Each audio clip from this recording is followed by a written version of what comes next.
Bismillahirrahmanirrahim. Assalamualaikum warahmatullahi wabarakatuh. Perkenalkan, nama saya Yusril Samsualam. Di sini saya akan membahas mengenai perumusan kebijakan pendidikan. Adapun poin-poin yang saya akan bahas yaitu hakikat formulasi kebijakan, komponen formulasi kebijakan, proses formulasi kebijakan, serta aktor dalam formulasi kebijakan. Yang pertama itu hakikat formulasi kebijakan.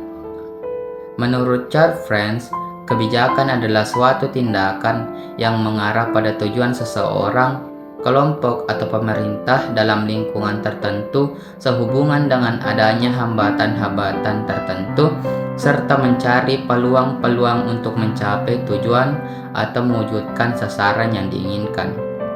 Selanjutnya itu komponen formulasi kebijakan.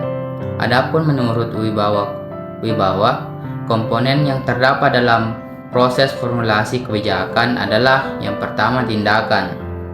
Tindakan kebijakan adalah tindakan yang disengaja yang selalu dilakukan secara terorganisasi dan berulang guna membentuk pola-pola tindakan tertentu sehingga pada akhirnya akan menciptakan norma-norma bertindak bagi sistem kebijakan.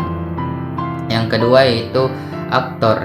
Di dalam perumusan kebijakan pendidikan terdapat aktor atau pelaku, di mana aktor adalah orang atau pelaku yang terlibat dalam proses merumuskan formulasi kebijakan yang akan memberikan dukungan maupun tuntutan serta menjadi sasaran dari kebijakan yang dihasilkan oleh sistem kebijakan.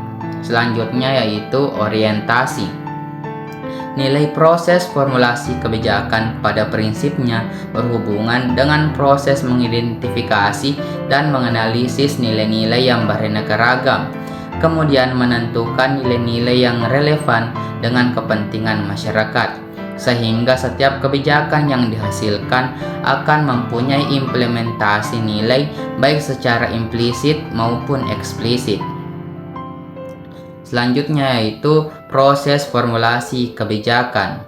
Dalam proses pembuatan keputusan atau kebijakan, isu-isu pendidikan dapat dikelompokkan dalam 3 kategori, yaitu isu strategis, politis yang bersifat sangat mendasar sehingga memiliki pengaruh makro dan jangka panjang, bersifat nasional dan lebih dirasakan oleh pimpinan dan para politisi.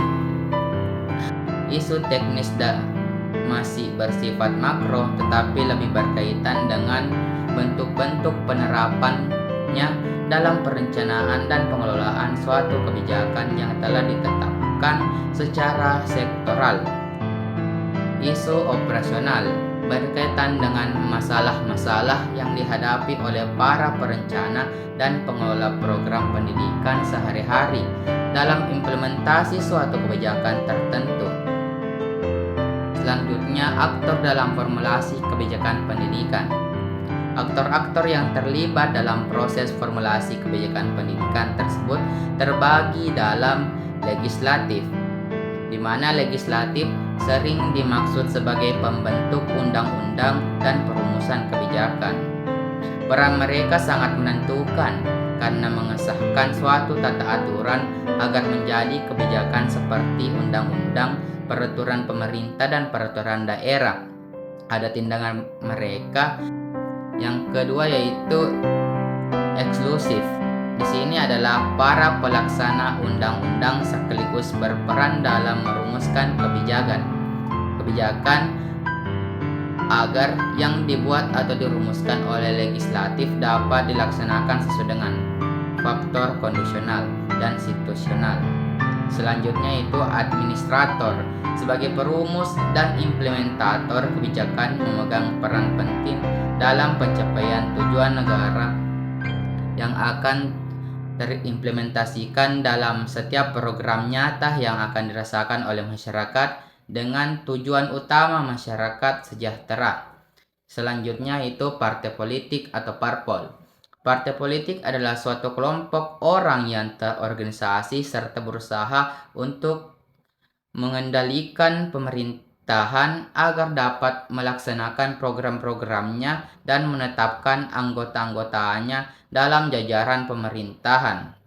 Selanjutnya, interest group atau kelompok berkepentingan.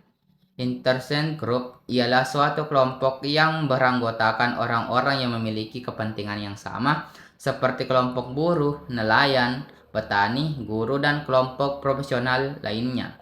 Selanjutnya, organisasi masyarakat atau ormas merupakan kumpulan orang yang mempunyai cita-cita dan keinginan yang sama, yang bersifat non-politis meskipun dalam kepribadiannya sering bersentuhan dengan kepentingan politik.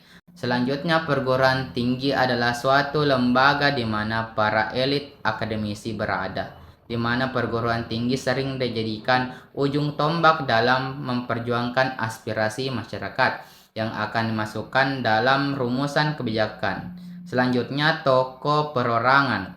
Dalam berbagai konstelasi, tokoh perorangan memegang peran cukup vital dan terkadang sangat menentukan, dan juga dapat menjadi tokoh sentral.